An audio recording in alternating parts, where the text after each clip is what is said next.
Joe, welcome back to the podcast. Hello, it's great to be back. So, for the audience, what did we say? It was episode 329 in 2021 you first appeared. So, link will be in the show notes for those that want to check out my first conversation with Joe.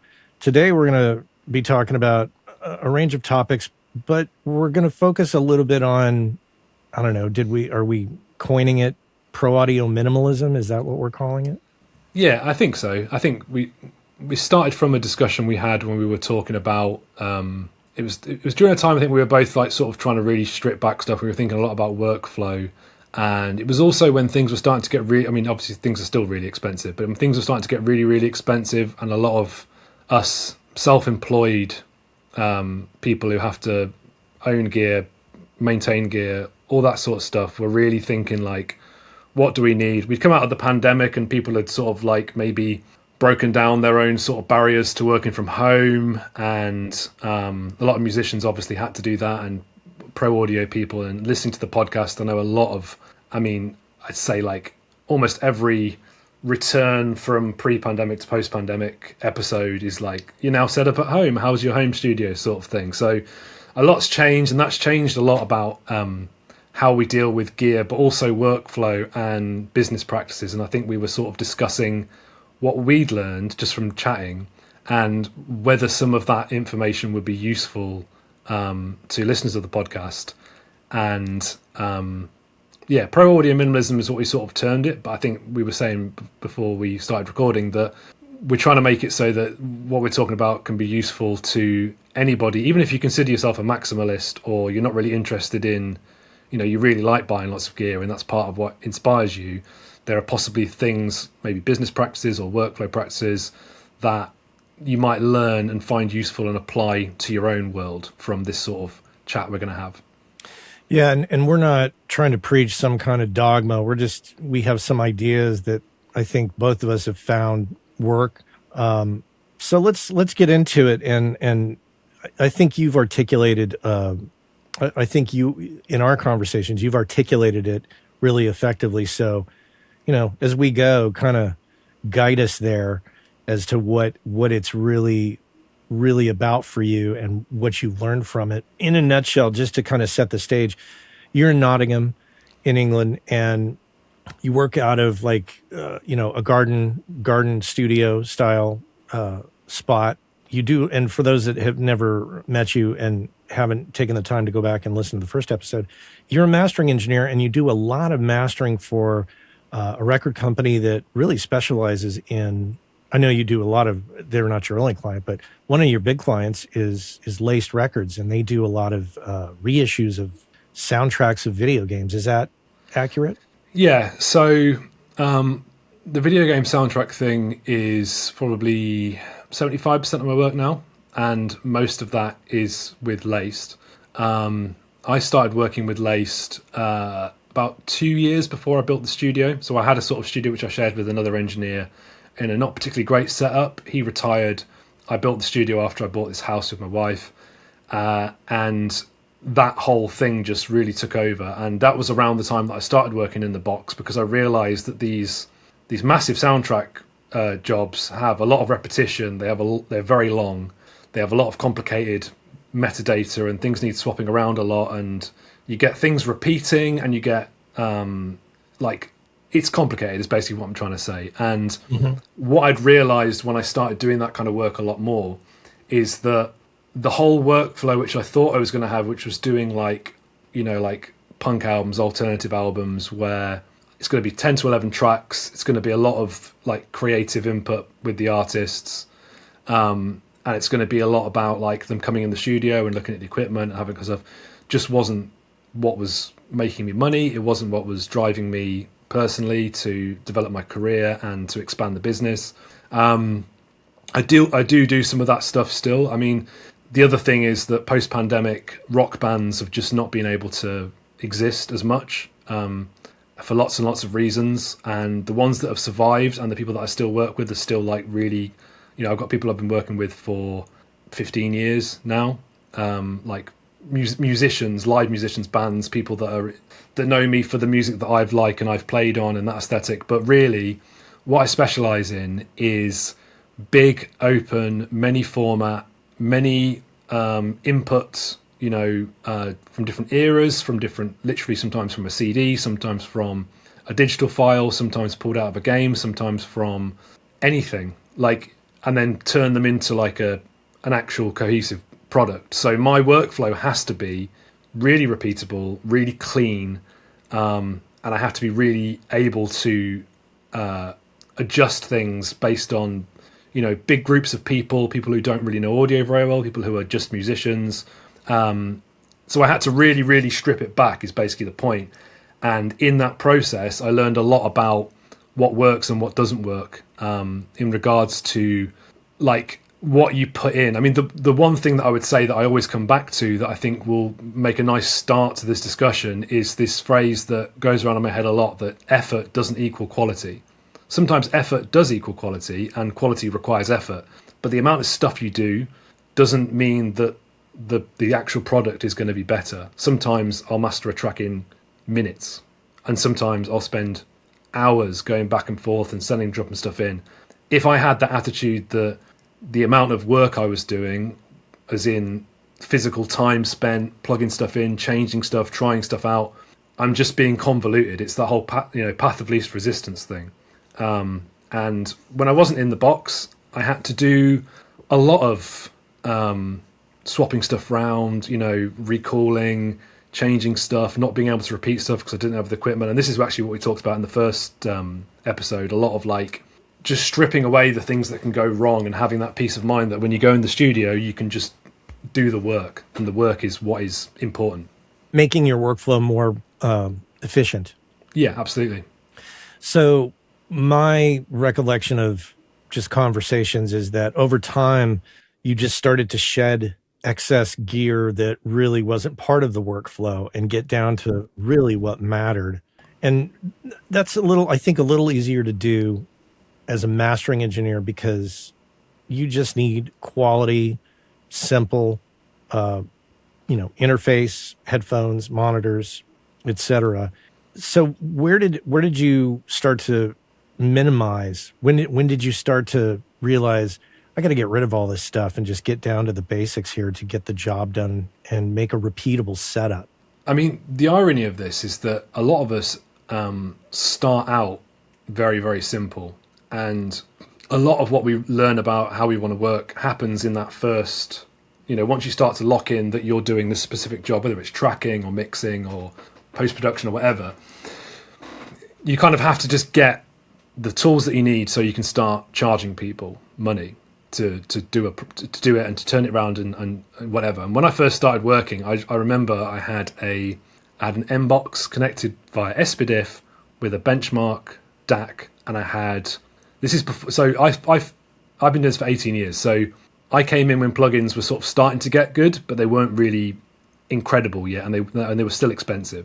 So I had like some of the Sonox stuff, like Oxford Dynamics, and I can't remember what it was now, maybe like PSP Audioware, like just a couple of like good high quality things. I never really thought like, oh, I need 5 flavors of Pultec. I need, like an LA2A made by 7,000 different companies with all slightly different sidechain inputs. That came later, and that led on to being interested in gear and equipment. And I think when you're learning about yourself and you're learning about aesthetic, you do kind of go all in on it because you want to know. I had loads of bits of equipment built for me. I got really into like vintage digital mastering equipment when I had a bit of money, because it was all the stuff that I used to pine over when I first started. When I first started, it was like the Bob Katz book, and it was like a hardware Waves, what's it called, L2, and the Vice EQs, the white ones, DS1, and the EQ, whatever it's called, and they were all like, and the TC Electronic stuff, System 6000. That was all like the absolute pinnacle of the generation that came before me. And then when you start to have a bit of money and you have a bit of work, you start thinking, like, maybe I'm worth it. Maybe I need that stuff. And you want to know what it sounds like. Is it worth the hype or whatever? And unfortunately, the only way you can do that if you're a sole trader is to buy it and then eventually sell it. So I don't regret going through that stage, but it is ironic that literally apart from maybe my monitors and my room, if you'd have given me what I had on day one when I first started working, I would happily charge you the amount of money that I charge you today for a master, knowing that it's still everything that I ever really needed. You know, good limiter, good EQ, good compressor. And now I know that I can get to different sounds using different techniques because I've learned them over the time I've been working.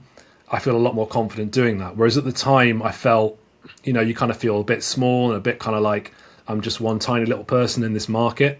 And you can attach that to possessions and things you have available to you. When in reality, what you're actually doing is just skilling up yourself and your listening skills and your professional behaviors and your money skills and things. And sometimes the accumulation of things, even if they're not physical things, like plugins, for example, can act as a proxy for like progress, when you need to be confident in yourself and your own progress to really be able to provide the level of service that is like, you know, top tier. Like if you want to be a really, really, really good engineer. I mean, one thing I would say is that I find it really interesting how there's almost like a bell curve with, I mean, specifically mastering engineers, but also all audio engineers, where you'll sometimes, you personally or other podcasts will interview someone who's absolutely at the top of the game, like the absolute, you know, the sort of like can charge $1,000 a single type mastering engineers. And someone will say in passing, oh, what sort of stuff do you use? And they'll be like, oh, I've just got this, you know, this Cube Tech thing from 2005, or oh, I've just got that algorithmics thing that someone, you know, paid for me to have in the studio in like 2001, or I've, you know, I don't know, I've got the Pro Tools EQ and whatever. So the people who are really, really, really, really good don't tend to even really think about it that much, because they've kind of skipped all the stages of FOMO and like feeling like they need to have it all, and they want to know what's out there, because they've obviously just naturally, for whatever they've got to that point, or they've just really got it, like they've absolutely got it. It's like, I mean, it happens with tracking engineers as well, where, you know, it's like the bell curve is like, new tracking engineer is like just throwing a mic up. The middle tracking engineer is like, let's put 7 mics up, and then, you know, you can't get the phase right, and you're like, why doesn't it sound right? Like, and then you get like the absolute top, you know, like say like a broadcast engineer who records like symphonies or something. They'll literally look at an instrument, hear the rehearsal, look at the charts, they'll get the whatever it is 57 out, and it's like, that's, you know, maybe a little bit of tweaking, but that's it. That's just basically the sound you're after. So I think there is a thing where you can miss out that middle bit if you really hone in on skilling yourself up, as opposed to, like I say, thinking it accumulation as a proxy for progress in your career. Accumulation can occur, I think, in a multitude of ways. And I love the bell curve comparison, and how simple it starts and simple it ends. But there's this major complication, you know, kind of halfway through, where you start out and then you acquire gear, and nowadays you acquire subscriptions. Yep. So your gear gets bloated, your expenses get bloated, everything becomes more complicated. And when you strip a lot of that back and get back to the simple way of doing things, it's so much less stressful. Yeah, I mean, I'll tell you a good example with tracking that I think hopefully will apply to some people who, you know, might have clicked on this thinking, oh, I'm not a mastering person, so this doesn't really apply to me. When I was at college, which would be like not college, university, but college the bit before, sixth form, what we call in the UK, I was doing some like a project on microphone recording. Mm-hmm. And we were doing just one guy with an acoustic guitar and singing in a live room. And it was like, how would you mic this? And literally everyone else in my class, apart from maybe one person who's still a friend of mine and a great producer, hired out every single microphone they can get from the microphone locker. They stuck to every single rule about which part. They were like, well, you want mid-range for the end of the guitar, you want this for the voice, you want that. And everybody had like literally 5 or 6 mics. They couldn't listen to any of them quick enough in the session that we had. And I was someone who really likes minimalist sort of folk and just naturalist recordings that just feel like intimate, and they capture, you know, as if you're almost like that binaural recording of sitting in front of someone. I was like, well, the room sounds great, the guitar sounds great, the singer is really well performing. Let's get some like C414s or whatever they're called. I haven't recorded music for a very long time. The AKG large diaphragm condensers. Yeah, 414s. Yeah, and I was like, well, they basically record all the frequencies, and we've got some really clean preamps. So why don't we just work out where it sounds good standing and kind of copy that, and then we can do some EQ to it afterwards if there's any rumble or whatever, and compression if you need to. This is when I was like 16, and everyone thought I was insane because, you know, at that point, project studios had just massively become a thing. Everyone was able to buy microphones. You know, Thomann in Europe started making these really cheap copies of microphones where you could suddenly hear everything you could ever hear, and you could try everything you could ever try. And even back then I was like, well, I just want to hear the guitar and a bit of the room and make sure the vocal is in the center. So actually what I need is two microphones, really, or maybe two microphones and a close mic if I want to then EQ the vocal slightly differently. And it was funny because it was really at the start of when studio equipment became affordable that I feel people started really just accumulating. And you know, I've got friends who do this with like synthesizers, and I'm just like, man, I've not heard any music you've made, but I've seen lots of pictures of your modular synthesizer. You know, like when I make electronic music, I make it on Reason. I have the stripped down version of Reason, which is basically like, people take the piss out of you for using Reason, but it's if you want to just make a dance track with a sequencer and a synth, it's got like a subtractive synth and a bunch of other things. It's like you can pretty much just put an idea down straight away on that. If I had to like plug MIDI stuff in and I started collecting other bits of equipment and trying it out, like I wouldn't be able to be creative. I can't do that. I don't know, I'm talking about me personally, and other people have different. Some people are maximalists. I know people who are producers who have a mad lab, and that's just like what inspires them. But I feel like perhaps because of social media and because of the availability of equipment, people think that that's the default, and that's how good recordings and good records and good mastering and whatever is made. And it's never been true in the past, and I don't think it's true now. I'm guilty of the fact that, you know, I'll go to a studio that's fully equipped, yet I'll bring a few pieces of gear with me that, quite honestly, at the end of the day, I didn't have to bring. It's really just kind of a preference of like, well, I like that on the vocal versus the pre and the board or whatever. I think also, you said it, I haven't heard your music or anything you've done, but I see a lot of pictures of your gear. Yeah. And a lot of people who do that, they actually end up doing like gear, like vlogs. Like that's kind of what they end up doing, is content creation on buying stuff. And to me, like, we all accept the economic realities of having to make money and stuff, but consumerism for the sake of consumerism is always going to be the enemy of like the creative process, because you're going to be, you know, I remember when I used to live with a guy when I was at college, and he was in the same class as me, and I knew him from when I was a kid and everything. And he got obsessed with buying this one. It was I can't remember what they were called, TLA Audio, something like that. They were one of these like early, like affordable, I don't want to say cheap because they weren't cheap, but like affordable valve, whatever, compressor, EQ. They're a British company. And this is in the early days of eBay, and I think it's probably when PayPal had just first started coming out. In the past, you would have had to have gone into a shop and been really, like, what people say intentional is the phrase that we use a lot, and be like, right, I need to get an EQ. I really need to think about the EQ I buy, and I'm going to save up for it. I'm going to buy it, and this is the one. But at that point, you would start going on eBay. This is before even social media was really a thing. And you'd be like, oh, they've got a compressor as well. What would it look like? What would it feel like if I had the EQ going into the compressor? They're part of the same range, so that probably means something. And you're like, oh, sometimes I need to gate stuff. Do they have a gate as well? Oh, they do have a gate as well. And you get into this thing of like, it's like Pokemon cards or something. You know, like you feel, I say this as someone who's got Pokemon cards on my wall up there, but I only collect one Pokemon. And I've given all the rest of mine away.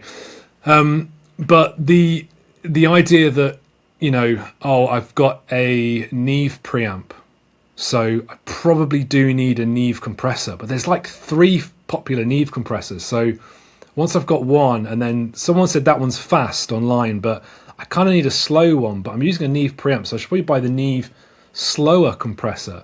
And you get into this thing of like, you're almost trying to like fill a spreadsheet in your head of, and I say this as someone from experience who kind of went down this road a little bit and then kind of got pushed out of it and now regrets even ever doing that. And it's just not it's not relevant, because at the end of the day, we're engineers. We're not the creative people. We're there to help facilitate them. And if we're concerned about making correct signal paths or completing a rack, like I see this thing online, it drives me insane. I had to leave the Facebook groups because of it. I've got a rack space free. What should I buy? It's like, man, you got a rack space free. Go for a walk. Take your wife out for dinner. Maybe you should spend that time sending some emails to some clients you've not spoken to for a while. Did that record label ever get back to you? Maybe they've got like $7,000 worth of work for you next year. Like, doing anything other than filling that rack space is probably a good idea for your business, and not just from a financial perspective, but to like be a better engineer. There's just anything other than that, but people really egg each other on because they want that vicarious enjoyment. There's a couple of specific Facebook groups. I don't want to, be rude or mean to the people who run those groups, because their intentions are all good, but they become graveyards for people's Pro Audio purchases. Like, you go back through the groups and you can literally find 6 months ago the guy getting really hyped about buying the £6,000 mastering compressor who's now selling for £3,500. And it's like, could you imagine if someone said to you, "Oh, I want £2,500 worth of business growth next year. That's my business aim," and you've wiped it out instantly just by even getting involved in that sort of process. And if you weren't on that Facebook group, you wouldn't have even thought about it. And I'm being a bit, antagonistic towards particular platforms or whatever. But again, I'm talking from experience. I've had to talk people out of stuff before. I've had friends saying like, "Oh man." Like someone the other day was like, "Have you tried this limiter?" And I was like, "I don't need to try any new limiters. Like I'm smashing it in my professional life at the moment. I've had the best year I've ever had. I'm making more money. I'm working on things that I've been in tears over when I've loaded the tracks up, and nobody is asking about the equipment. And I've not for a second thought, when I got the Zelda stuff over the line, for example, I didn't think, right, let's go and spend £700 on plugins because I deserve it. I just thought, how great's that? I've done it with what I have. I most of the mastering I've done for vinyl is with less than £100 worth of plugins. What do you literally? So, looking at your own behaviors, as well as taking a look at what goes down on some of these forums, what do you think is the cause of people getting so obsessed with the gear accumulation? I think we're particularly susceptible to it. I think possibly because of the type of person that might become an audio engineer, because there's someone who's interested in technology and they're interested in flavors and variations and complicated chains and learning about this stuff, because it's kind of what we've always had open to us. I think it's that thing I said earlier about the availability of it. It happened quite quickly, and it happened while a lot of us were starting our careers, or people who had previously been working on really minimalist setups were suddenly able to get lots of stuff. It makes a surplus of things available. I think the fact that it's been easier to make this stuff means there's more of it around, and therefore people sort of get that entry, gateway drug to it. People might buy the Behringer, third of the price copy of something, and then they're like, I've got the copy, so I probably should buy the proper one. I mean, I've seen people say, I've got the plug-in version of this hardware. I absolutely love it. I need to buy the hardware. It's like, you already love it. Like there's some Plugin Alliance plugins that I use now that are literally free. Some of them are basically like the cost of a pint now in the UK to get the plugins. Once you've got that and you've earned it, and you own it, like, move on to the next thing. But I think the way that some of this stuff is marketed as well is almost like, especially with emulations, you've got the real one and the fake one. And as long as you're using the fake stuff, you're a fake person, sort of thing. Like, people apologize for using the plugin versions of stuff. And it's like, even if it doesn't sound the same or even close to it, if you're using it and it works, then just don't think about it ever again.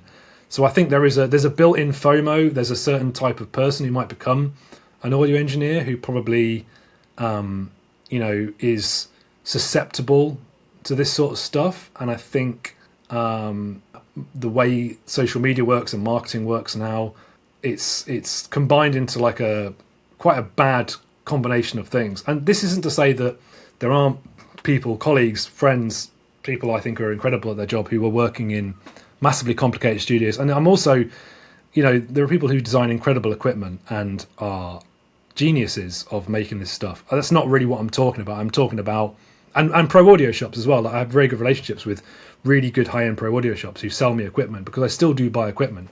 I buy converters, speakers, headphones, acoustic treatment, all that stuff. It's more it's the sort of, how can I describe it? It's sort of like a trading floor of certain types of pro audio equipment. In mastering, it's mostly EQs and compressors. And there's not even like a conspiracy behind it, but it's something that has developed, and people, I think, find it hard to get away from. It's almost like, trying to stop smoking or something. It's like, well, I've always been this way now. It's that whole kind of sunk cost fallacy. Like, people make jokes about it. Like, I'm a guy who spends, people post memes like, oh, $6,000 on a compressor again. And it's like, well, if you have to sort of justify it by joking about it, is there maybe some sort of like reason that you don't feel confident in that? Because the only thing that I'm truly confident in is the work. Like, I just post my credits. I've taken the gear off the website. I'm very proud of the stuff I work with, and I'm proud of the people that I've worked with and stuff I've worked on. And nobody asks me what I use on it. And I tell people if they do ask me, and it's like, I don't really feel the need to project anything else about myself as an audio engineer out into the world other than I'm doing good work. Please have a listen to it. Send me an email. Let's chat. See if we... Like, I sound like I'm bigging myself up a bit too much here, but like, it's that thing of just moving the emphasis away from everything that's abstract and everything that is kind of not the work to the work and your clients. And I feel like that is quite a sort of working class audio way of looking at it, because it's at the end of the day, we are facilitators just trying to facilitate something. We're not really... Yes, we should enjoy ourselves, but I enjoy helping people and working on the music, and I enjoy the music. And even if I dislike the music, I still enjoy working on it, because I like doing the job. And I don't need boxes and colours and purchases and deliveries and eBay notifications to make me feel like I'm any better at it, if you know what I mean. I do, yeah. Do you also think that engineers who have wider interests outside of audio tend to spend less on audio? Because those that don't have any interests or hobbies or, things going on in their life that are just like, they have blinders on and all they're doing is audio, maybe they're not stopping to smell the roses, so to speak, and they're just obsessing about accumulation of gear. Yeah, I think I've always been very keen to make it clear that this isn't a professional hobby for me. This is what pays the mortgage. This is what I do. I've been doing this for 18 years. I've never done anything else really. I've done a few other little bits and bobs, and the brand is me. I'm not the studio. I used to brand as a studio because I thought that people wanted that, and then I realized that people are going to like me or not like me, and they're going to like my work or not like my work, and it's just me. There is no team here. I don't write emails with we in it like some people do to try and give the impression that there's some sort of team behind it. And I'm completely honest about stuff. If I'm really happy about something I've worked on, I'm really proud of it. I try to not be sort of English about it and be like kind of like, oh, I probably shouldn't show off about it. Like, you just put in the right thing out there, because a lot of you probably don't know quite how bad it is, but you'll go for a meeting with someone who's from the UK, especially England, and they'll be like 5 beers deep, and they'll be like, oh yeah, I worked on that number one hit, and you'll be like, why didn't you tell me that? Like, that's so interesting and good to know, and I'm proud of you as a friend or whatever. But that's another topic altogether. But yeah, I think when it's not even just the spending money on other interests, it's the you can recontextualize stuff. So I know, for example, you enjoy photography and field recording and stuff like that. Mm-hmm. And I'm sure there are things you've learned from, in fact, I know there are because I've listened to the podcast.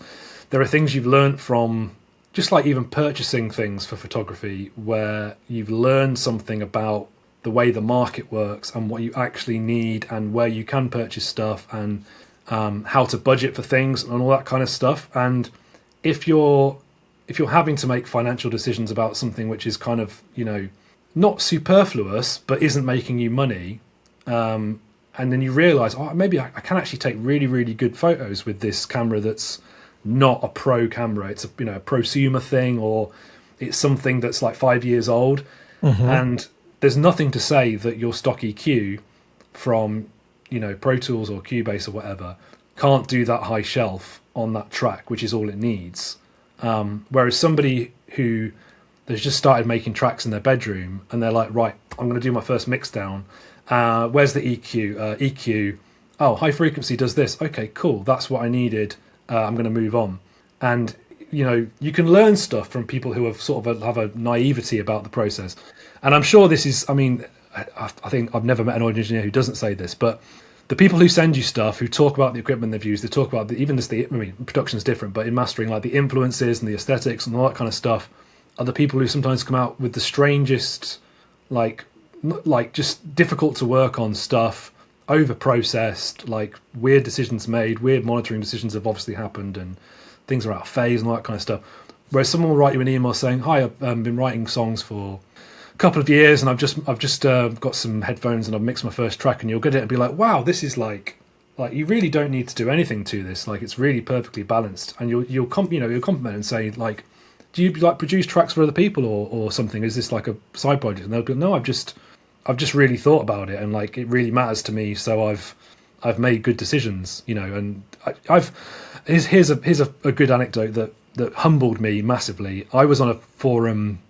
This is years ago. This is maybe like 16 years ago, and there was a guy using their real name who was an artist that I thought was making groundbreaking, beautiful, intense music. This is back in the days of like dubstep when that first happened in the UK, which is something different to what America thinks dubstep is. We won't go into that. I won't start a war over dubstep with you right now. Sorry, Americans. Okay. And he was doing, this particular producer, I won't name, was doing things with bass that I just thought was like, I was dancing to it in a club, I was DJing it, I was playing it on vinyl, I was listening to headphones, I was playing it on pirate radio at the time, and I was just like, this is so much further beyond what other people can achieve. I ended up arguing with this guy by accident on a forum about the fact that his speakers didn't have enough bass, right? So the guy who was working on speakers that in theory cut off at 60 hertz was doing things that I literally couldn't conceptualize because it was so well done. It was working everywhere, every format, every scenario, every venue. This music was just sounding incredible, and they'd obviously just really, really thought about it on the equipment they had and come up with something that is beyond, £1 million studios with what they can do with low end on, having NS10s and massive Dynaudios that, that are like, can go down to like 1 hertz or whatever, and these yeah. Pictures of studios that I saw, these specific layouts and everything. And that was when I was at the start of my career and I was just starting to put myself out there, and I thought, well, hang on a minute, maybe I don't need to shoot for 100%ing everything. One thing, this is again, it's a strange anecdote or a strange way to look at it, but for those of us who play video games and play RPGs, you have to choose where you put your stats and where you kind of, this is very nerdy stuff, but I play Pokemon, for example, competitively, and you have to like choose which area you want to be really good at and where you put your focus. You can't put it in 100 of everything. You have to be specific about what you're trying to do. If you're someone who's making music with a particular aesthetic, you don't need to have 7 different compressors. If you're making music that needs to sound fast and lively and modern, you probably don't need a Fairchild, because that's just going to do the complete opposite of what you're trying to achieve with it. But the kind of marketplace that we were talking about earlier that encourages you to feel like you need flavors and you need all this stuff will make you feel like you need to have the absolute best 7 different transformers. You need a Mariner, you need a Neve transformer, you need all this kind of stuff, and you need to have them available to your clients to run their audio through. But that's just not, it's just a mess. And it stops you working because you have to stop and think. I went through a period of having different converters because I thought I saw other people doing it, and I was like, oh, it's interesting because they do have different tones and different things, and they do whatever. And then again, it's that bell curve thing. I went to the other side of it. I was like, what if I have no converters? What happens then? And if I want to have a slightly brighter sound, why don't I just get the stock EQ and add 0.5 dBs high shelf at 10 kilohertz? Because that also just makes it slightly brighter, and I don't have to repatch in stuff to make it run through converters and then be worried that it's going to glitch and have to QC it twice to make sure that, it sounds almost too good to be true, but that is kind of what I think is the reality. I have a fascination of when I see people who have held on to old pieces of kit that is so outdated And I have a couple of examples. Emmett Brooks is an engineer in southern New Mexico, ran the studio in my hometown and is still around. And I interviewed him, and it was interesting to go over to his studio because it was like I don't even know what Mac it was. It was an old ass Mac running Sound Designer 2, which Wow. was, I mean, we're going way back here. Yeah. And like perfectly preserved, beautiful computer, no dust on it, trackball, and the system worked. And he goes, "Oh yeah, I mean, it works. So why wouldn't I use it?" And I don't know if this is a similar case or not, but I've been going down a Fatboy Slim interview kind of rabbit hole on YouTube, and it all started with watching Norman Cook, who was Fatboy Slim, watching him in his home studio on like an Atari, playing back some of the tracks. And I just thought, there's so much character in that. There's so much, there's something special about that. And I'm sure that Fatboy Slim is probably upgraded to a certain degree, maybe. I don't know. Utilizing the things that we already have, that we're in possession of, that, yes, it's not the latest and greatest for some of us, but keeping a piece of gear around and utilizing it when it works, I love that strategy. Yeah, and I think it's funny because you sometimes you look in old books, old Pro Audio books, or you look at old posts on the forums or whatever, and it's at the same time, it's strange how similar the studios are and how different they are at the same time. So you'll look at an old mastering studio from like the CD mastering days, and yet they'll have a 1630 and they'll have all this like mad gear that you just do not need anymore. I've owned several 1630s. That was a mistake. But what they've actually got is they've got a desk for routing signals. They've got an EQ, which often at the time wasn't anything particularly exciting. It might have been like a sort of like broadcast EQ, especially in mastering studios. Used to have a lot of broadcast equipment that's very, very clinical, very high headroom, etc. And they've got an input and an output, and then they've got a way to create a production master to give to their client. And that is exactly the same, ever was and ever shall be, as far as mastering exists. But the amount of stages that have been added because you can in the meantime doesn't make a lot of sense to me. There are projects where I need to get a lot more color into the signal because it's maybe, I work on quite a lot of indie rock albums, and they've often got sort of like what you might call vintage aesthetics, 60s, 70s kind of influences, tape, sort of saturation, all that kind of stuff. Mm-hmm. But even with that stuff, it's like, you've got to remember that the studios that were cutting the masters for that stuff weren't trying to add anything at the stages they were doing it, because it's already there. If something's been tracked to tape, it's going to sound like tape, especially if it's run hot. You don't need to then retrack it to tape or put tape emulators on it in the mastering to then add that vibe to it. Yeah. You don't need to reamp a guitar amp through another guitar amp to make it sound more like a guitar. It's already a guitar. It sounds like a rock guitar, But with signal processing, there seems to be this thing where people think that to get I'm trying to think of a good example, say like a classic 70s AOR type sound, like a Led Zeppelin 3 type sound or something like that. Like, people will try and track it in a certain way that copies that aesthetic, and then they'll try and copy they might find a picture of a studio that had a Studer and a Pultec and a Fairchild and maybe a Valve, like routing mixer or something. Mm-hmm. And they'll think, right, this sounds vintage. So presumably what they've done is they've run all of that really hot. They've put loads through it and they've cut it really hot. And that's what the sound is that I'm trying to achieve. And the chances are that half the stuff's not engaged, because they were just trying to like get a good production master of what they were doing. And a lot of the things that we probably like now about blowing out some of that equipment was probably considered to be a technical error at the time. I'm not speaking specifically about Led Zeppelin 3. I have a particular thing about Led Zeppelin 3 because it's absolutely everywhere when you go to record shops, and it kind of annoys me. But I know that it's a very good example of something that's been studied and studied and studied and studied, and everyone has an opinion of, if you were going to make an album that has that aesthetic, how you would get to it. And like that album specifically, obviously it's all in the tracking. That's famously what is interesting about it. Yeah. But I know for a fact that people try and recreate these aesthetics and put them in modern contexts by going like 200% over the amount of processing to try and get it to that point.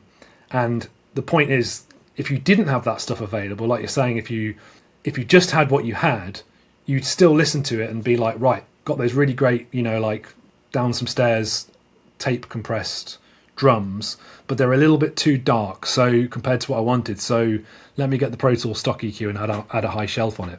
Whereas now it's so easy to be like, I need to get the whatever vintage channel it is by whatever company, where they've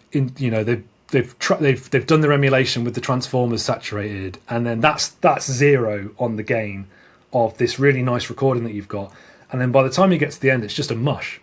And I'm sure we've all heard tracking sessions and mixes that sound like this, where it's like, I'm always telling people to take stuff off. People will send me messages saying, "Oh yeah, I put this tape emulator and this glue compressor thing or whatever on it. Would you like to hear it with and without?" And it's always the version without that sounds right. If they're confident in their songwriting, they're confident in their arrangement, and it's good already, I'll just think like, yeah, I can hear the vocal better, or yeah, the drums, I can limit the drums a bit harder and get it as loud as you want with the unprocessed mix, because it's not got like 7 different non-linear, shapes to every single drum hit. The amount of, this is another rant, but the amount of like different dynamic processes and things that happen in these channels where you've got, like sort of soft clipping emulation and tape emulation and preamp stuff changes.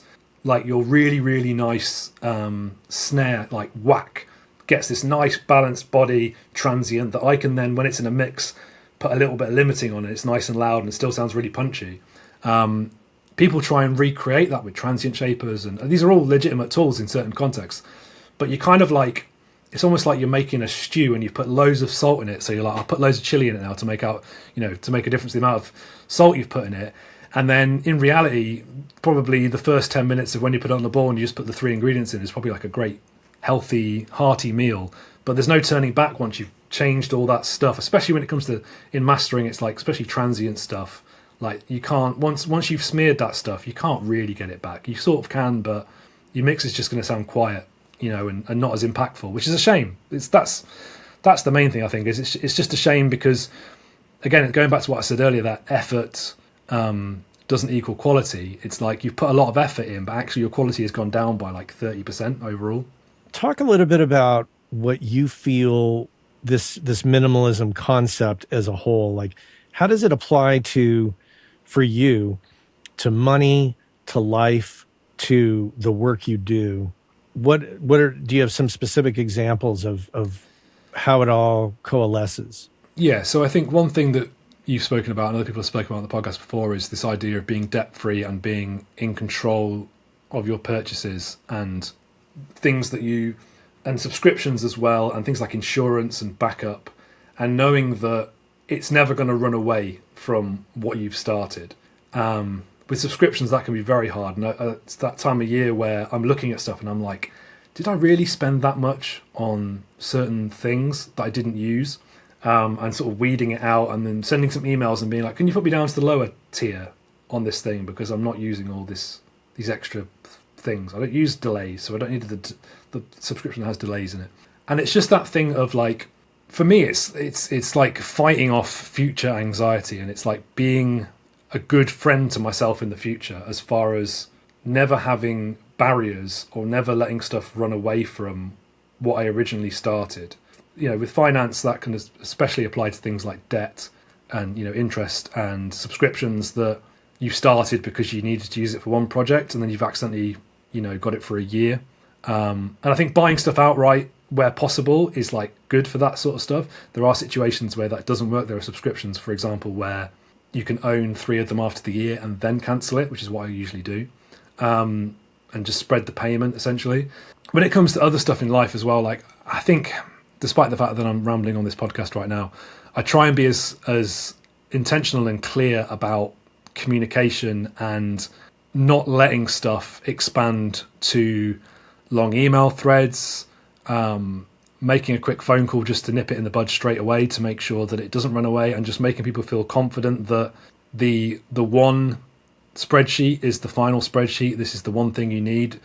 I don't send people lots of versions of stuff, and I'm very clear about what I am sending to them. I think in mastering, that's like unbelievable important, because you are making the final production masters. But there are situations where people will not commit to what they've done work-wise. Mixing, this is a massive problem where people will end up, we all know the joke, final_final.final, real final.wav. And when I see people doing that, clients to me, and I kind of push back and I'm like, look, don't stress yourself out. Don't put pressure on it. When it's right, it's right. Let's think of it like a process. Today you're doing this mix. I will listen to it tomorrow. It doesn't have to be the final, unless there's deadlines or whatever, then we have to commit to it. Like, let's make sure that it can't run away from us as a workflow thing. Each stage is very clear, and when we've reached that stage, so for example, one thing that I do is I send proofs of everything first. So I don't do that thing of making a production master and then editing the production master and then editing the edit of the production master, unless there's a mistake been made in the metadata or something, or hopefully I've not made a mistake, but maybe something's changed or they've lost the licensing for a track, we need to remove it, that kind of stuff. But as far as the processing goes, the sequence of the album, the sound of it, anything that you need to have confidence in that your music is the way it needs to sound in the world, I get right and signed off, and we all agree that it's signed off. That's when I'll invoice somebody as well for the work. Then we'll make the production master.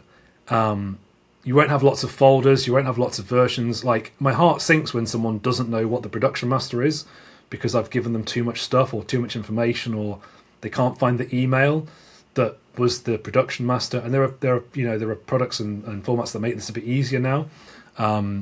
Certain email clients are really bad for this sort of thing. They make complicated chains. I mean, I use Outlook, which is dreadful for this stuff, to be honest.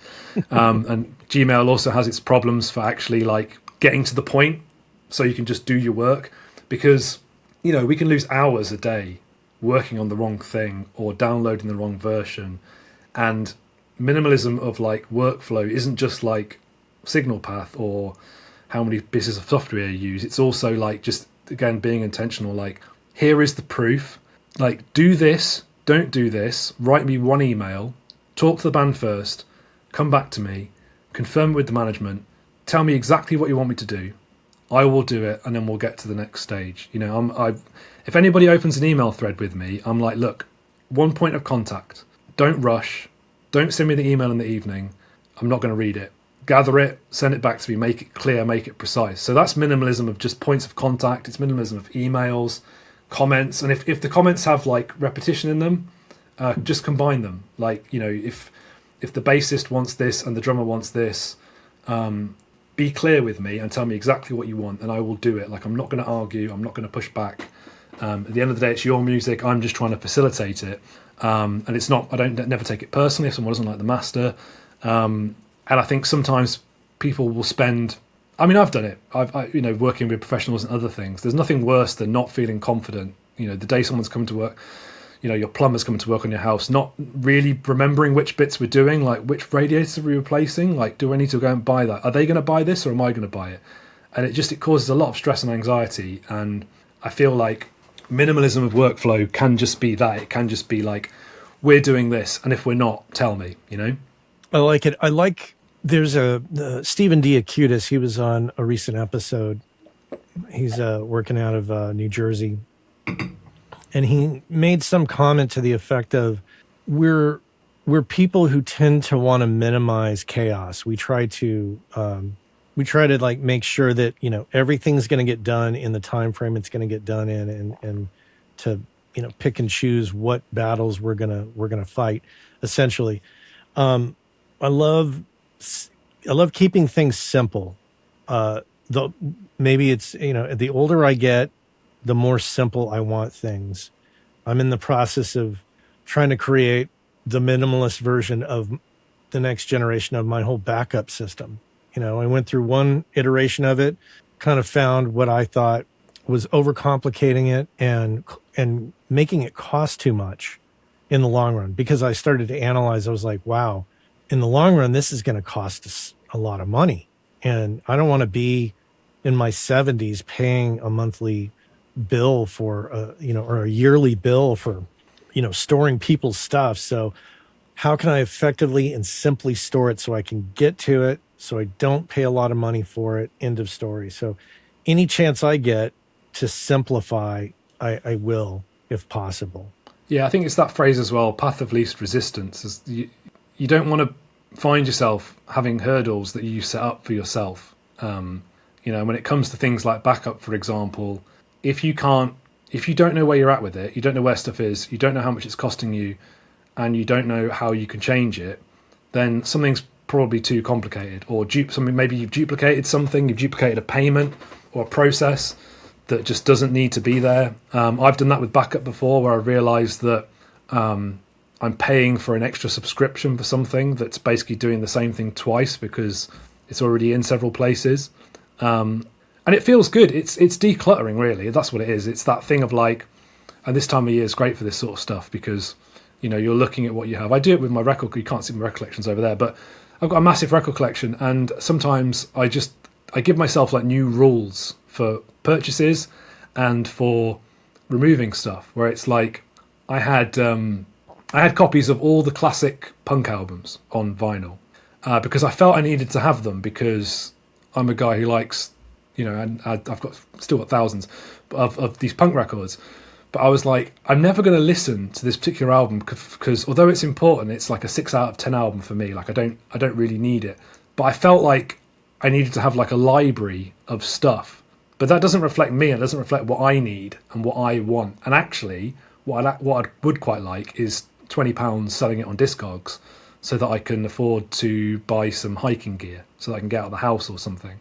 And again, it's that sort of sunk cost thing. It's like, I felt at the time that I needed to have, this using the analogy of a record collection, because at least it's music, I guess, I needed to have all that stuff. But then I realised that actually collections of anything, whether it's experiences or places you've been or whatever, should be autobiographical because it should be about you and what you've done and what you've required. And a bit of variation, like, for example, going to people's studios and looking at what they've got, actually just makes life more interesting because it's like, oh, I never had that console, I never worked on it. What's it like for you? And then you have an interesting conversation about it. You can enjoy it vicariously because they've done it. I still talk to people about equipment. People ask me about equipment that I sold, and stuff I've used. And I still really like it. And I like seeing it at people's studio. And I like watching Instagram videos of it. But I don't need to own it. And I think that's the main difference is that what I have is specific for me. And I'm confident in the work that I do. And people seem to have confidence in that work and pay me money for it. So there's no expansion required. And again, it's just back to that whole expansionist thing. But yeah, you can apply it to business practices, purchases, subscriptions, even just things that you feel you need to do or be involved in. I'm sure a lot of us get involved in things like meetup groups and industry stuff. And there's obviously like NAM and stuff like that. And even like networking, you might be networking too much. You might be spending too much time out of the studio instead of in the studio perfecting your jobs. It could, it could be the inverse of that. It's going to be specific to what you require as a person. But once you start applying the whole minimalist like philosophy to all the parts of your business, you will find things that you can sort of declutter and maybe let lapse or just, let them. You were a person who did this. You're not anymore. That's fine. You've got what you wanted out of it. You don't have to collect hobbies or actions or subscriptions or even like relationships with people. If they're not working, then it's fine. Just let it, just sort of lapse. I mean, I'm going a bit further off the audio stuff, but that's really what we're talking about with minimalism is just being sure about the stuff that you do have and you do, and it never being a surprise and it never blocking you from doing something that you that someone has asked you to do. Because with equipment, the blocking was the thing that really, flicked that switch in my head. Yeah, I'm looking around and I'm like, yeah, there's a shelf up here with a bunch of camera lenses that are, were spontaneous purchases we have this, I don't know if you have an equivalent there in the UK, but here in the US, we have a series of shops that's called Goodwill, and you dump your stuff and to get rid of it, and then they resell it.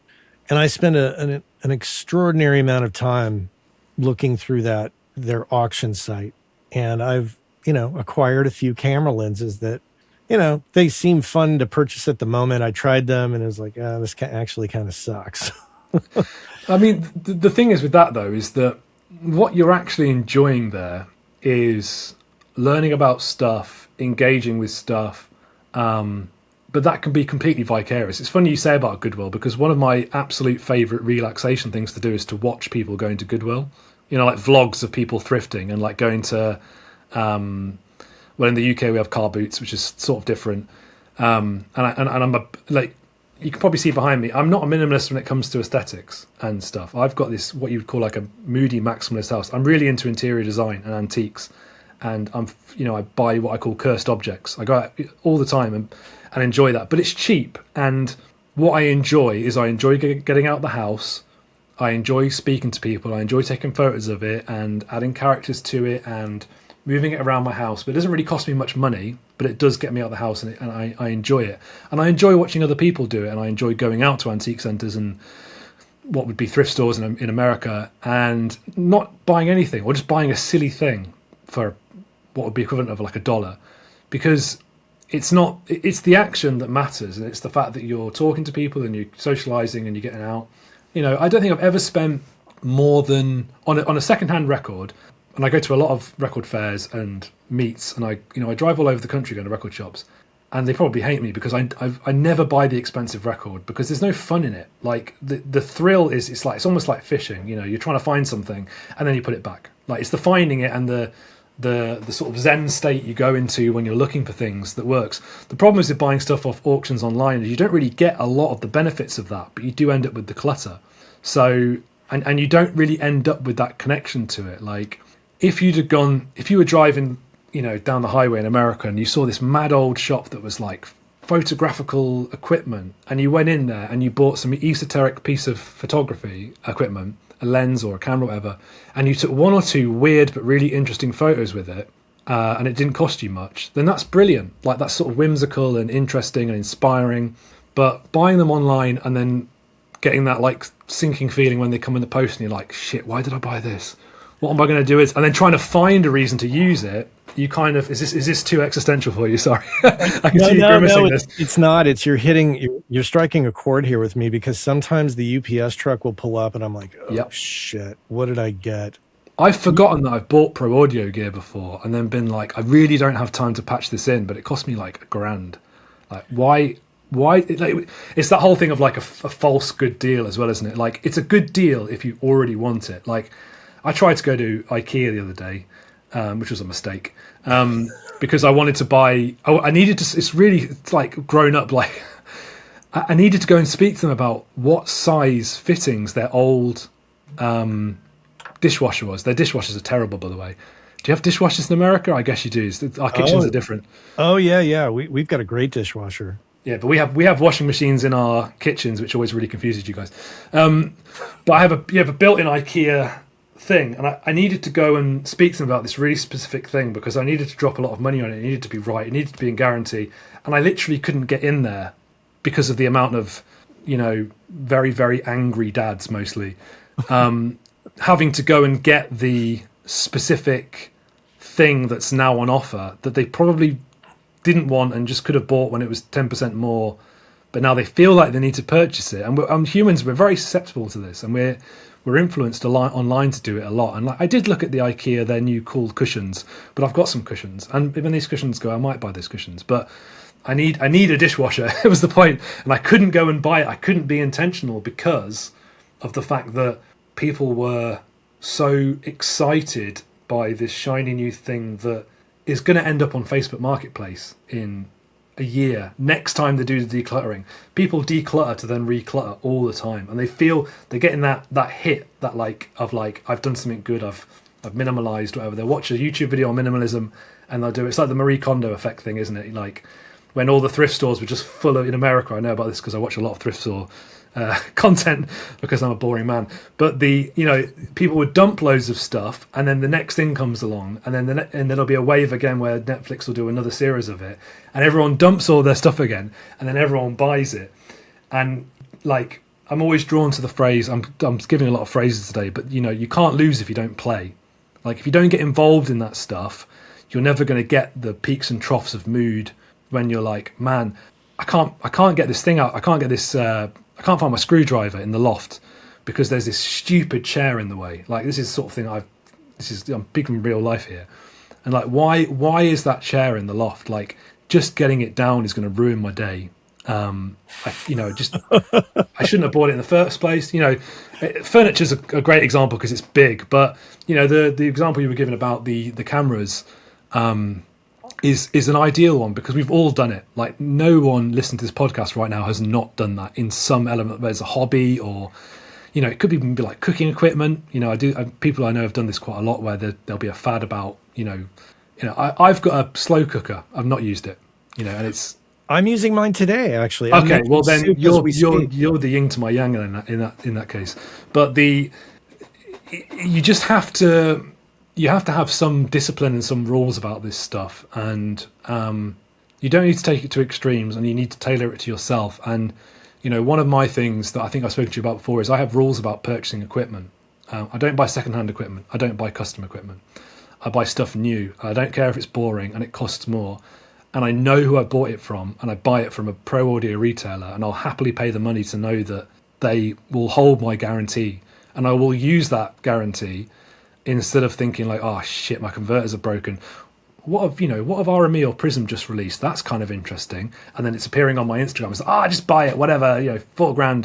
When in reality, it's basically the same thing. And, because I've made a good decision in the past, I can then go and get it replaced or fixed and whatever. But it's easy to get into that rabbit hole. And I've been stung by the custom equipment thing. Like really, it feels like such a great idea, and you build relationships with people and you talk about it, you can put your own spin on it, and then when it breaks, no one can fix it. You can't get the valves anymore, and that completely changes the way it sounds, and it's stereo, so you have to replace the whole thing, and it's like, wow, I could have just bought a whole new thing for the price I've spent on that. And I'm not trying to talk anybody down for their own way of working. This is specifically my thing.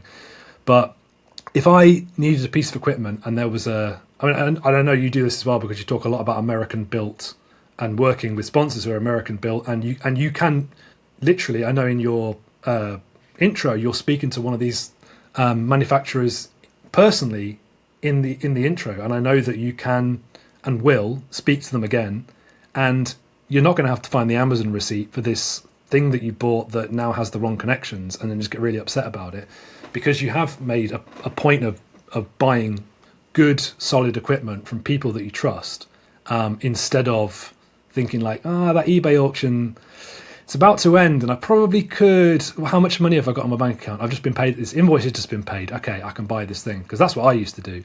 I used to think, I've got that, someone's just given me £1,000, that's £1,000 that I can do whatever I want with it, not thinking like, well, hang on a minute, like, do I just want the £1,000 in my bank account? Like, that's probably a lot.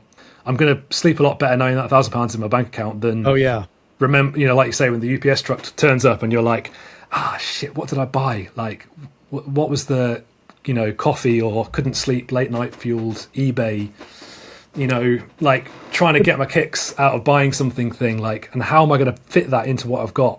Yeah, but I think also, I suffer from this. It's the thrill of the hunt. It's like, cool, I found this cool thing on the Goodwill auction site. Yeah. That I would, here there I'm laying on the couch watching some mini series that is just drawn out to no end, and then I'm simultaneously, I'm watching it and I'm like scanning Shop Goodwill and I'm like, oh, there's a good deal. Let me give you an example. Although I was trying to do the right thing here, I knew that one of my kids' classrooms, we went to an open house and they said, we need calculators. We're short on calculators, and our budget's being used up here and there and whatever. And I was just like, okay. So that's stuck in the back of my head. So there I am on the Goodwill auction site, and here's a bulk of 20 big ass calculators. And I thought, oh, perfect. And I went to battle to outbid everybody else and got it. They showed up and I was like, none of these calculators are turning on. Maybe the solar panels aren't charging the battery. I'll leave them out. So I put them out on the counter, come back an hour later. None of them are working. Take one, open one up, discover that all the solar panels are fake. There's little permanently soldered onto the motherboard batteries in there. And these are like some cheap Chinese calculator that nobody's ever heard of. You Google it and you're like, can't even figure it out. And now I have a box of bad calculators right back here if anybody's interested. So I thought, well, okay, what my point of saying this is that, and that was the point was to try to help the classroom out. But anytime we buy something, I think we need to think through what the ramifications are. It's not just, and I've said it a million times on the show, it's not just you're buying the gear and that's it. You're buying the gear, you got to buy the cables, you got to make space in the rack if it's rack mountable. You might consider insuring it. There's an extra cost. And then there's a change in a potential change in the workflow, which is going to alter your time frame of getting things done. So it's a domino effect when you make a purchase. So I guess my point in saying that is that we should, consider making our purchases we need to think through them very, very clearly. Yeah, I mean, there's loads of advice online about that. Like one of the delayed purchase thing. Unless you need to replace something because you've got a job coming up and you need mic cables or whatever, that's different. But save it, write it down. Maybe even like make a little bit of a business plan about it.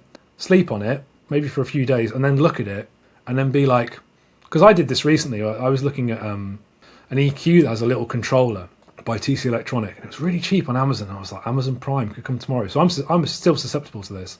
And so I thought, no, I won't buy it, even though it'll look cute on my desktop. I will download the demo and see what doesn't work about it, like what's wrong with it, and then you can't mouse wheel scroll to change the cue, and I was just like, I'm out. That's going to slow me down. Whatever happens, there's no, and I couldn't bypass individual channels. I could only bypass the whole EQ, and I was like, that's useless for mastering. I can't see what it sounds like if I take the low frequencies out of one, add it into another EQ. So it's like, fine, whatever. What I learned there was this isn't right, but I watched a couple of YouTube videos and that probably relaxed me a little bit, and whatever, cool. I'm not going to sink any more time into it. I'll just stop it and move on. I mean, one thing that I thought was interesting about what you said about the thrill of the chase is that you can do the thrill of the chase without spending lots of money. You just have to embrace the whimsical nature of life. Like, I'm a big believer in this, and people around me will be, if anyone listens to this, will be, any of my friends, will just be rolling their eyes right now, because I do all this stuff I was saying to you earlier. Like, I go on missions for the sake of it, just for something to do. Like, I find a really boring but historical thing. Like, I got really into dry stone walls recently. If you've ever been to England, dry stone walls are those walls that are really, really old and they don't have any cement in them. And there's loads of different types of them. And it's just like, okay, I'm going to go for a walk for somewhere that's got dry stone walls, and I'm going to walk along the dry stone wall. And I'm going to, by the end of it, I'm going to note to myself, I know which one that is because I watched that video on it. And I still get the whole, like, the thrill of being like, I've gone on a little mission to find something and I've done it and I saw it and then I came home and it's done now, sort of thing. And even with purchasing stuff, like I was saying earlier about buying things for your house, like, just give yourself limits. Just say, yeah, I want to go to an antique centre or a record shop or a clothes store or whatever, but I'm only going to spend £20 or dollars, and that's going to be my challenge. The thrill is not going to be finding this specific thing. It's going to be finding something within these parameters. I'm going to find myself a really good $5 record, because there's loads of them out there if you just know what to look for. And what I'm going to do is I'm going to learn the skills. I'm going to learn about record labels. I'm going to learn about aesthetics for record covers to try and work out what they are. I'm going to try and find something that someone else hasn't bought. Like, I have, from that particular hobby, I have literally zero interest in buying multiple copies of records. I have zero interest in buying deluxe versions of records. In specific, like, I want it to be connected to something I do. I want to go into a record shop and someone recommends something. I want to go in a record shop and find I'm really into old blues, like country blues from America in the 1920s, right? And really specific different regional and subgenres and stuff. But what I don't do is I don't go online and order loads of records and big collections of this stuff and then get it in and do it. What I'll do is I'll go to record fairs and I'll look through the boxes and I'll find a chunk of them. I found a chunk recently where this guy had loads of them. There's this Austrian label that does all these like reissues of really obscure 78 transfers, right, of this music. And it's like, right, mission successful, found a chunk, bring them home, then I'll go through them. And that triggers the whole thing. Then I'll go online and I'll look at the reference books and I'll do all that kind of stuff. But I'm setting all these little interesting targets and little things to find, and I'm not buying it off Discogs. I'm not going to, buy the expensive reissue of it. I want to find an interesting version of this record, and I want to pay, not in like a cheapskate way, but I want to find it in the wrong, like in record shops, for example. If you go to a record shop that specializes in metal, you're not going to find this really obscure Scandinavian black metal record for $2, because they'll know what it is, and it'll be there, and have a sticker written on it, and the staff will know what it is. But if you go to some mad warehouse, which is what I do, and go through like literally a million records in 6 hours, just for something to do, going into a flow state, you'll find 3 or 4 really interesting things. You'll spend barely more than you spent on petrol to get there, and that whole thing will join up in your brain. It will give you an experience, and like going back to Pro Audio, you can do this with Pro Audio. I've been given bits of equipment to use by engineers or to share with me, and it's like, right, okay, I now have this bit of equipment. I'm going to learn everything about this bit of equipment. I'm going to try it on everything, and if it stays with me, it will stay with me. Like I got, so for example, Pro Audio, I got given use of a TC Electronic M5000 for free, basically. And it had the MD2, the original mastering, multiband mastering thing. And I was like, right, I've always fantasized about using a System 6000. A System 6000 is currently like $7,000. I wonder how much of they're not anymore, but like in that point in my career, I wonder how much of that thing that I thought I needed to spend $7,000 on, I can get out of this without spending any money. And the answer was basically all of it. But it involved me digging out some old manuals, and it involved me emailing a load of people who use it and having conversations. And actually, the relationships you make having those conversations, and the interesting things you learn looking at old manuals. I learned about flipping anti-alias filters on this old piece of equipment, because it has 7 and they've all got names. And I was just like, okay, I now know about anti-alias filters. This is when I've just started my career. And actually doing the sort of like slightly whimsical and slightly more personal to you way of getting hold of stuff and not spending loads of money actually does skill you up a lot more, because it's going back to that thing you were saying earlier about going to a guy's studio, and it's like, well, it still works and it's still right. And that guy's listening skills are probably way beyond, somebody who has spent loads of time swapping equipment out, because they're like really, really, really nailed in on what they have. And I just, I think you can get all of those like serotonin triggers and all of those things that give you that gratification if you have some discipline and you have some whimsy in your life, where you're like, I'm just going to let stuff happen. I'm just going to use what I have. If it's in front of me, I'm going to just go with it. It's not boring. This is the point I'm making. It's not boring to not have lots of bits of equipment. In a way, I find it more exciting and interesting and more personal and more, like autobiographical to me personally. When I look at a studio that has every single bit of equipment probably on finance, that if you went into ChatGPT now and said what a mastering studio has, if anything, I'm suspicious, because I'm like, well, where's that weird thing? Where's that weird old DAT machine that should be under the desk? Where's the hole in the rack where the equipment's being fixed because you're working every single day? And again, I'm not trying to slag anybody off or be rude about any other engineers, but with experience, you do learn that that's the thing. You might go to a recording studio, and they might get out a bunch of really cheap microphones, and you could be like, oh, why do we really need 5 SM57s on this session? And you get into the control room and you heard what they've done, and you're like, whoa, that's incredible. Like, you've absolutely nailed it. So that's just, I'm repeating myself, but I'm coming back around to what we originally, the start of the conversation, where it's that thing of, you can really squeeze a lot more out of what you have. It's not about restricting yourself. It's not about, a boring aesthetic or painting all your walls white or, not eating certain food or whatever. It's about that intentional everything. Every action you do, you have 100% confidence in. And if it doesn't go right, you can be, well, at least I'm clear that didn't go right because it was this thing, as opposed to, I don't even know what I've got plugged into my pack tray anymore, which is what used to happen to me. I wish, there's all these companies that do all these tasks where they'll audit your bank account and show you like all your subscriptions and You're like, oh, I didn't realize I was paying for that. Yeah. I wish somebody would make the equivalent of something for plugins Oh yeah, that would look at your absolutely. behaviors in the last year or two. You could choose the time frame, and it'll give you a list of the top 20 plugins you use more often than not, and then show you plugins that you haven't opened in years.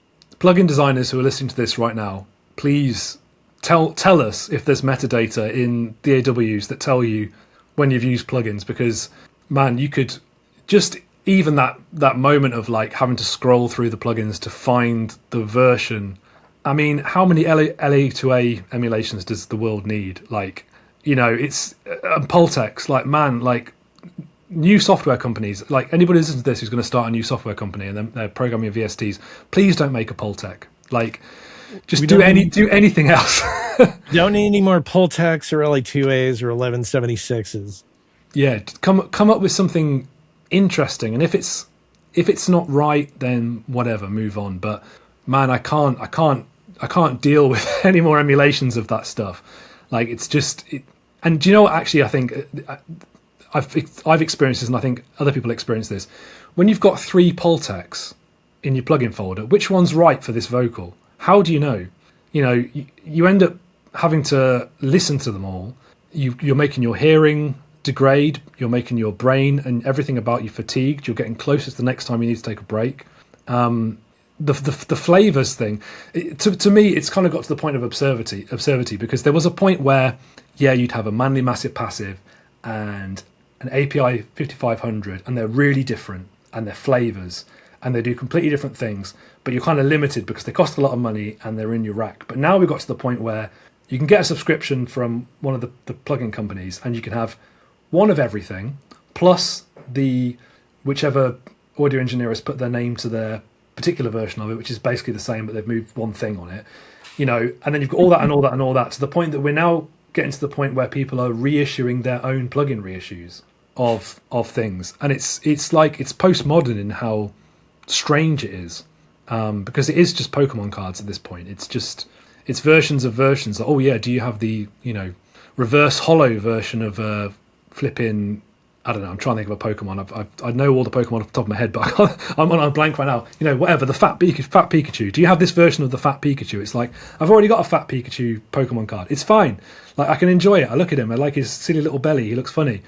I don't need to have several versions of him. But whereas with audio engineers, you need the Pultec that can do extra bands, frequency bands, and it's like, you don't, because a Pultec doesn't need extra frequency bands. It does what it does already. You've got the stock EQ if you want to add another 5 dB of mid-range. Like, you can do it in seconds without even thinking, and you can do it while still listening to the same channel as well without having to stop. I would empty my plugin folders of only what I truly use, but I tend to get mixes sometimes where people leave plugins on, and sometimes it's just easier if those plugins are in my folder and available, and then they show up. I'm like, oh, right. I don't think I've opened that in like 5 years. But I bet you wish you could hide that so it's in a different layer of your workflow. Yeah. I've always wished that. There used to be a workaround in Pro Tools, and there might still be, where you can folderize, your top 20 plugins. Yeah. And Yeah. sequester the rest. I'll see if I can figure that out again. That was Well, we've got plenty of ideas for plucky young, developers. Yeah, developers, are you listening? By the end of this podcast. So yeah, I think the auditing plugins, it gets, the first time you do it feels amazing. The second time you're like, man, yeah, it's January, I need to audit my plugins again. Third time you do it, and don't get me started on flipping iLock, Jesus Christ. And that's the other thing, is that you get slowed down by things conflicting, and then you have to reinstall stuff, and you get the iLock Windows XP. Sorry to the guys who develop iLock, this isn't personal. You get the Windows XP thing that like doesn't load properly in Windows 11, just to reopen something to make sure that it was that version, to find that it wasn't. That's 10 minutes of time that I could have been doing anything else. Well, I'll end it with this, to just say that, because I'm sitting here staring at it, I made the comment about kind of reconfiguring my whole backup scenario, and I bought a piece of gear, but it probably took me 3 months to come to the conclusion of buying it. It was only $250, but I was looking for a solution, tried to find the cheaper solution and found it, and then did enormous research on it and found a product that was not the latest and greatest, and it was kind of old, but I bought it new, and I've only had it a few days, so fingers crossed, but it seems to be the right move that I made to get this. Very simple box full of hard drives, no logic, no additional software, just a box to hold hard drives to do a particular job. To you integrate. could even say it's minimalist. You could even say that it is minimalist, and that probably makes you feel. And I can see that makes you feel more calm about it. Like, providing that it works. I mean, the other thing I would say as well, like when it comes to purchases, just to end that train of thought, is that if it's not for you, it might be for somebody else, and you can help somebody else with it. So it's not just appearing in the universe to you and then disappearing again. If you buy something and you're like, it's the wrong one, or like, I've kind of outgrown this, or I can't really use this preamp with this mic anymore. Loads of studios. You can be like, you've got that. You do record that sort of thing, or like, you're DIing a lot of stuff, and you said you needed another couple of DIs or something. Let me help you out, and let me remove something from that's up, making me upset or annoyed or whatever, and let it help somebody else. Because at least then it's like, if it, there's no loss there. You might lose a bit of money on the fact that you've had to sell it on cheap or you've given it away, but sometimes it's like doing a good deed for somebody like that is, I've given away so many XLR cables. I am the XLR giving away guy. You want some XLR cables, come to me. I've got SPDIF cables, optical cables. Just take them, because I could whack them on eBay in a bundle and try and make £1 off it. But it's like, I've come across people who are starting studios locally, and I just send them a DM. I'm like, have you got your XLR cables yet? Because or mic stands. I've got a couple of mic stands. I don't know why I've got them, because I don't do any recording. I had them briefly. Do you want? They'll probably break in 2 years, but if you can use them for 2 years, like, just take them off my hands, and then you don't have to buy some cheap mic stands that break in 2 years. You can just have mine. Then save up for some better ones. Like, just do something with it. But I don't need it. Like, I give away furniture all the time. Like, I don't really try and sell stuff on Facebook Marketplace. I just give it away because it's like, it's good for the environment. It makes somebody else happy. Sometimes you get time wasters doing that, but it's like, whatever. You're never gonna. All you're ever gonna do with it ever again is store it. Storage space is limited. Just get it out of your life and let somebody else enjoy it. And I think it doesn't.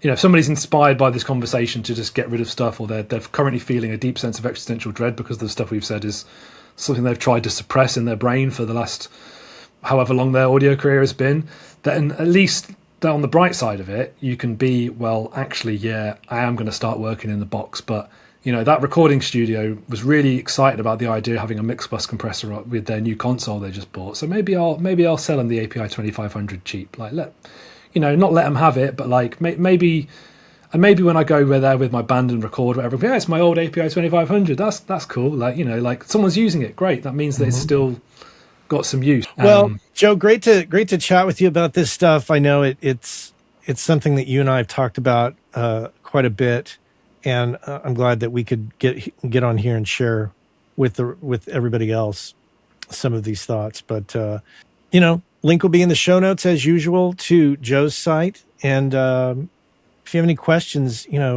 people should feel free to reach out and ask. But thanks again, and great to see you and great to chat with you. Always a pleasure. I'm sure I'll be listening to this in the bath in a couple of weeks.